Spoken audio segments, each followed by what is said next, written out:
Okay, so we've got a new episode of Legends and Leaders, and today it's great to have Chris here.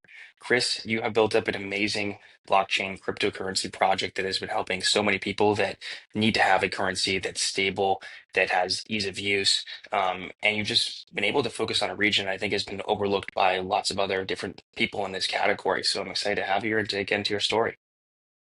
Yes, well, it's good to be here, man. Just trying to make you proud. So one day at a time. Awesome. So Chris, how did you get interested in blockchain and crypto? What made you want to be an entrepreneur in this space? Yeah, so I got into the space pretty early. So I was in Bitcoin back in 2013. My now co-founder is the guy that would walk around college parties evangelizing the gospel of Bitcoin. And which I mean, you look, everybody needs a friend like that. Let me rephrase that. Everybody needed a friend like that back in 2013. If your friends are still doing that, it's probably weirder now than it was then. But yeah, and so I mean, he would have six people at a college party, just arms spread wide, sermon on the mounting Bitcoin. And by 2015, was fully down the rabbit hole. Tried a number of things in the states. We landed on we were going to put a gift card in CVS, Walmart, places like that. You'd walk in, buy this gift card, redeem it for Bitcoin. Yeah, that was sort of the initial journey, right? And that was the first couple of years of everything we were doing in the space. Mhm. So, I mean, it's evolved into something quite different today. Can you just talk a bit about like the progression to get to where you are now? Like, how did you go from this gift card idea to what you're doing? It seems to be pretty different areas. Yes, just a little bit.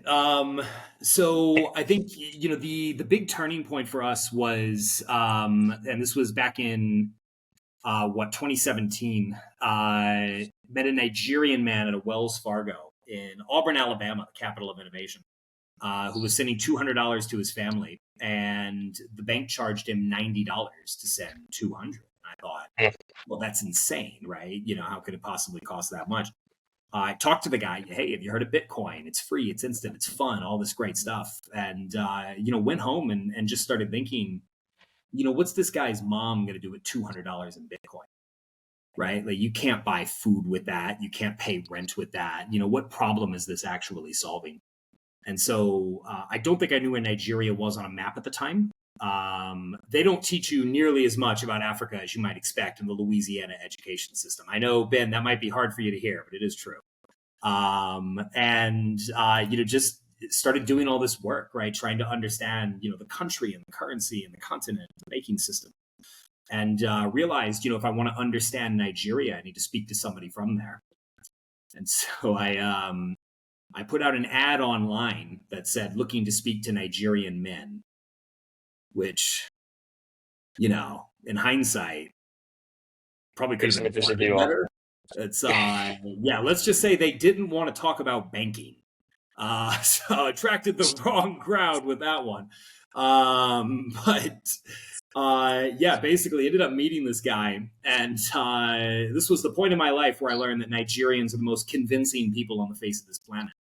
Mhm. Because within about a month and a half of meeting this Nigerian man on the internet, he convinced me to go get a passport, take the first international flight of my life. I'd been on a plane 4 times in my life before starting the company, and landed in Lagos, Nigeria, on a 6-day-old passport, no visa, no shots, and a one-way ticket that we spent all of our money on.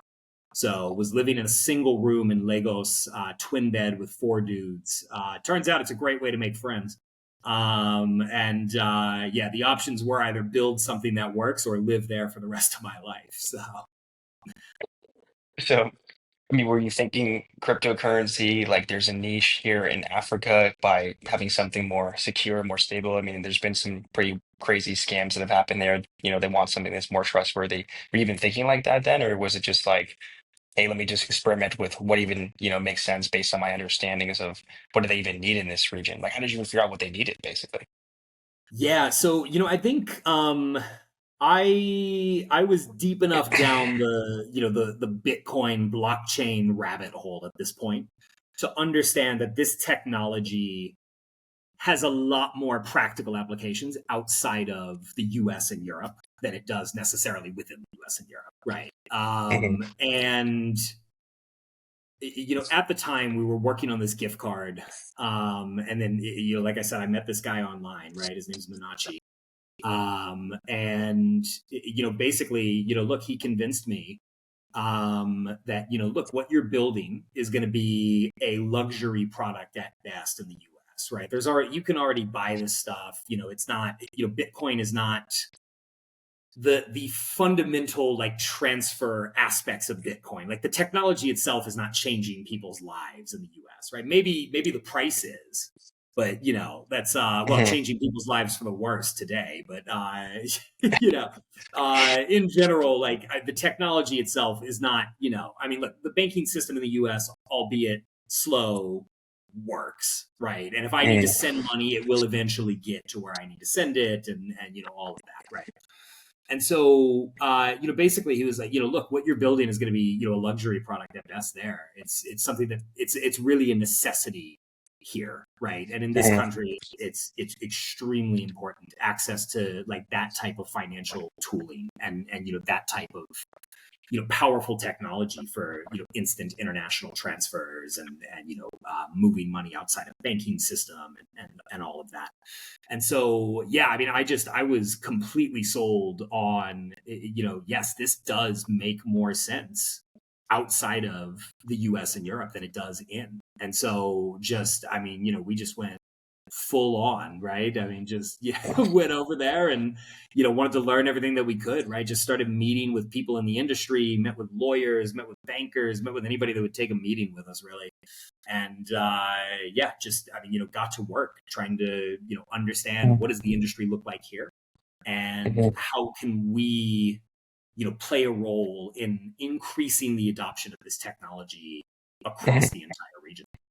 When you talk to people and you were trying to figure out a problem you could solve that would make this valuable, was remittance payment something that always came up? Was that like, because that seems to be the clear value that's been across the board in the crypto industry for people outside of like the US or just in more developing places? Or were there other areas you were kind of surprised and maybe the industry isn't talking about that came up too?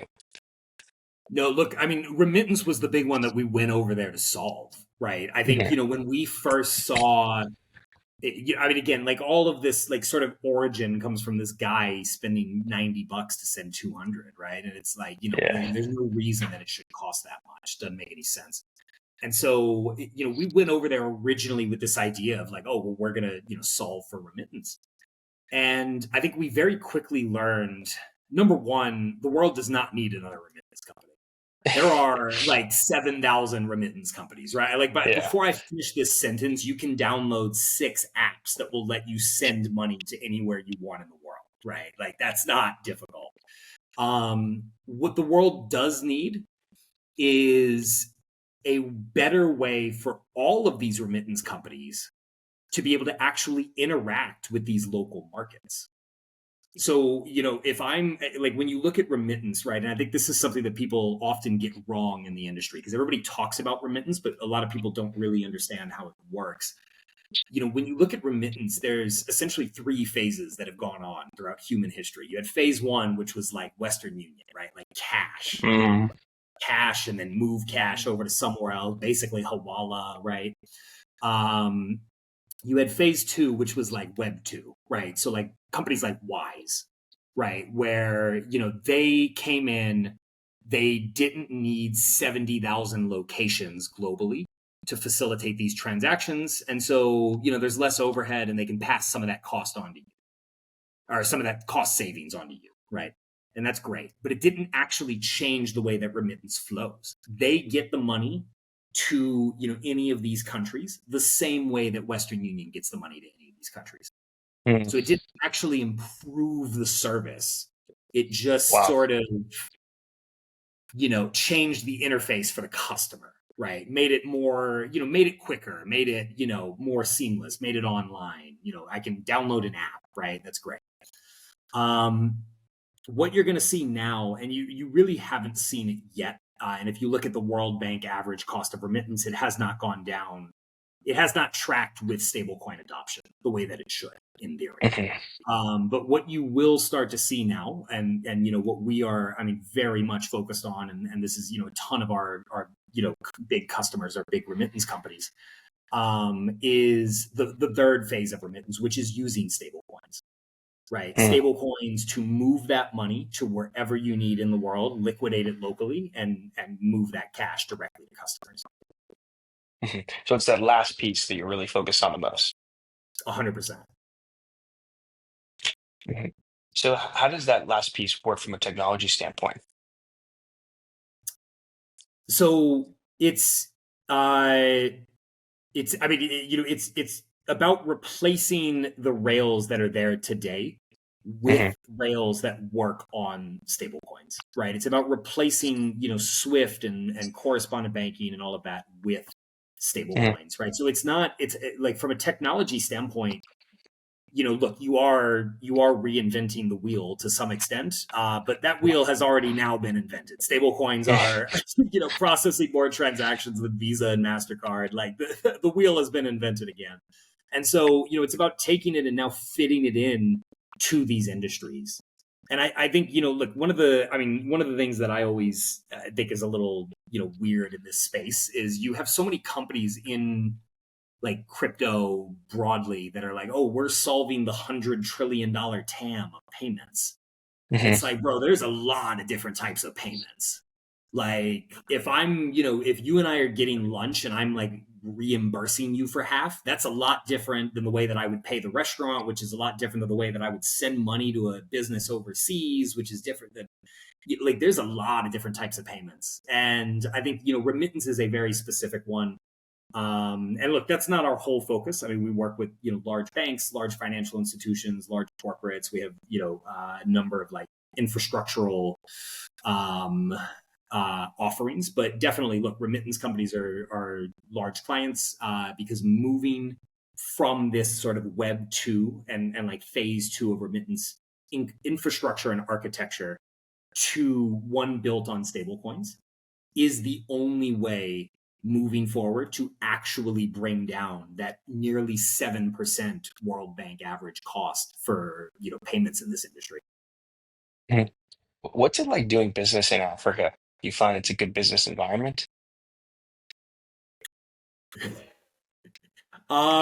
Yes, of course. Everybody should. No, I mean, like like I'm not going to sit here and say it's not challenging. Yeah. It is. It's challenging. It's at the same time, it is extremely rewarding, right? I think Mm, like there are like in Africa, there are a number of sort of baseline assumptions that you can't make, uh, right? Like in the US, you assume that like I don't know, there will be constant electricity. There will be constant access to water. You're not going to have to worry about things like that if you have, employees and things like you're not going to mhm, have to worry about the internet going out. You're not going to have to worry. None of those assumptions can be taken for granted in a lot of them. And this is not unique to Africa, right? But this is, generally mhm, across sort of emerging markets. And so I think it's one of those things that just makes it more of like a raw build, right? And this is what I find mm, so exciting about doing business on the continent is I mean it is just building in its rawest form, right? I mean mhm. like you are not just trying to build the company, you're also trying to make sure that like all of your developers have Starlink so that they can Yeah. properly access and push code and things like that as they need to, and they have constant access to internet and yeah, I mean, there's look from a government standpoint, from a tax standpoint, it's just it doesn't like things just are not as straightforward as they are generally in the West, right? And so I think that's what I mean. Frankly, look, that's what breeds so much of the opportunity that still exists there. That's Mm, also that's also what makes it just a better experience, man. Like, I mean, look, if look, no shame on anybody that's built in San Francisco. I have a lot of friends that have built insane businesses out of San Francisco. But like building in San Francisco is boring, man. Like, like everything works. There's nothing to do. Like, there's everybody's already there around you, ready to help, right?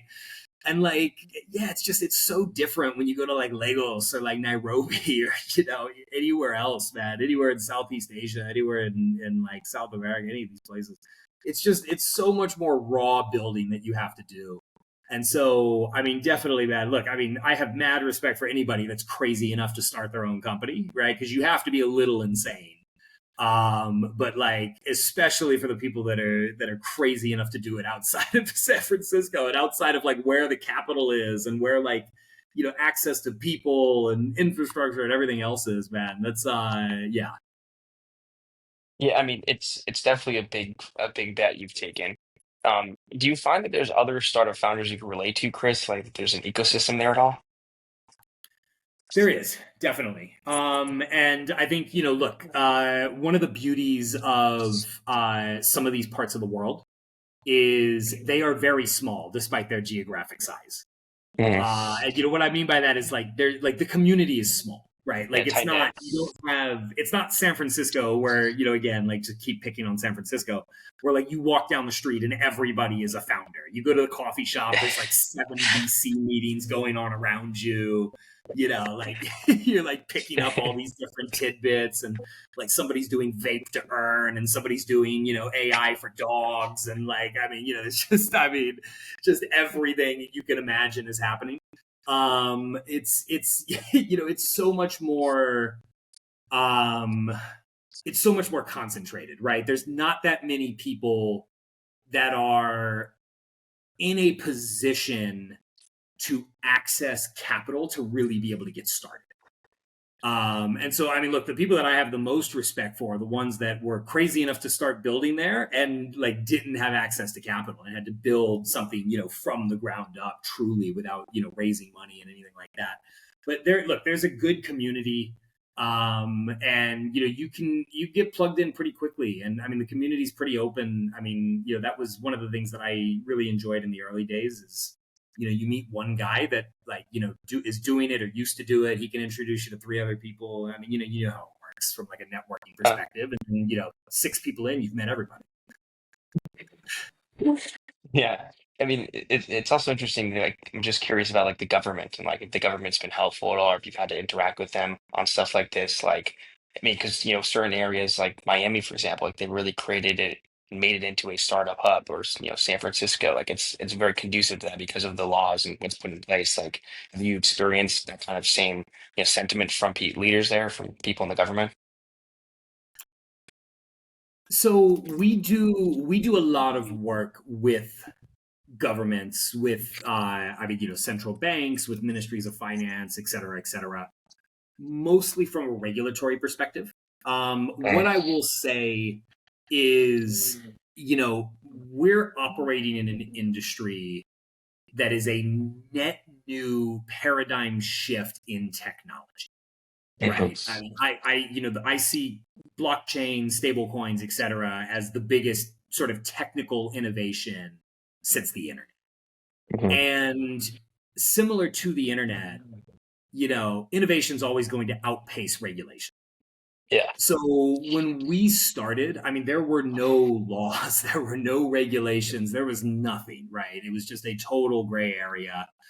And so, from day one, we went in and tried to make sure that these guys know who we are, make sure that, they see us as like representative of the industry locally, and, make sure that we're available to work through this stuff with them. And look, depending on the country, I mean, we've gone through sort of highs and lows in some of these places, but over the last 2.5 years, it has been, I mean, pretty much across the board highs. The governments have really come around in a positive way to this industry. You're seeing a lot more friendly and favorable regulation coming out of emerging markets. And look, I think that Good. now with Genius and Clarity and everything that's going on in the U.S., I think that you're going to see that trend continue, right? The U.S. sort of sets the pace, and you see a lot of these guys, the ones that were not ahead of the U.S., which a lot of these countries were way ahead of the U.S., right? Because the U.S., I Mm. mean, was shooting itself in the foot with the Yeah. SEC and some of the other stuff going on in the states. Um, but a lot of these countries are ahead, right? And so now the ones that were sort of more hesitant, they see it going on in the U.S. and now they're acting. Mhm. That's good to hear that that's happening. So it's a whole shift around the world. Um, Chris, what is your big picture vision for what you're building now for Yellow Card? Just, what do you see this doing long term?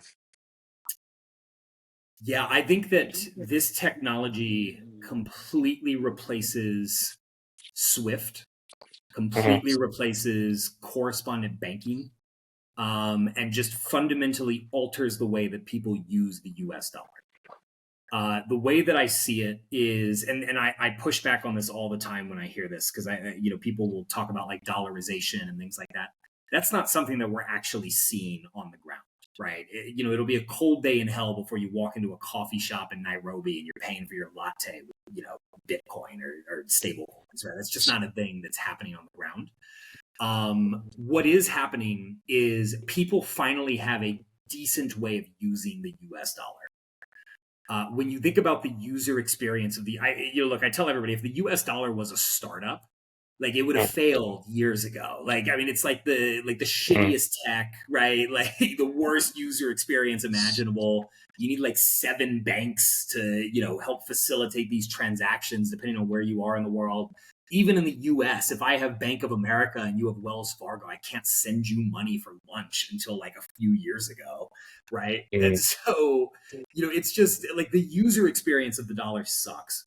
And stable coins fix that. I mean, really fix that and make the dollar, which is the most important currency in the world, right? It's still 90% of transactions and everything else for international payments, makes it usable.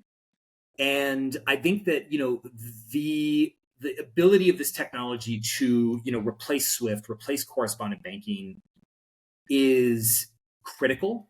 And the way that I see it, and my big vision is why not start in the countries where Swift and correspondent banking already don't work?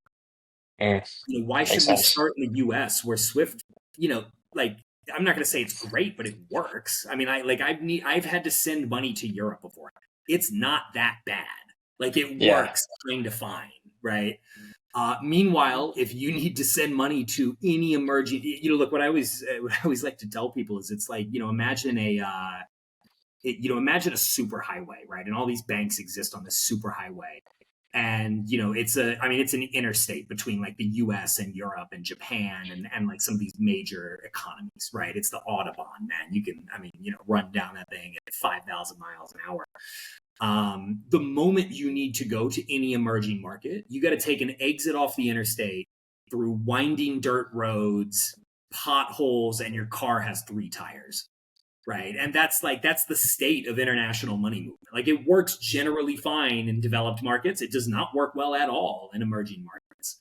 And so, that's really our whole thesis is how do you take this technology that has so much to offer to so many parts of the world and apply it in these markets in South America, Southeast Asia, places like this that need it the most and where Swift and the current system doesn't work for them because it was never designed for it.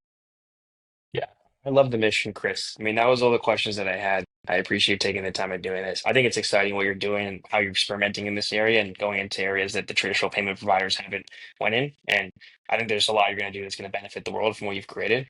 So I appreciate you taking the time of doing this.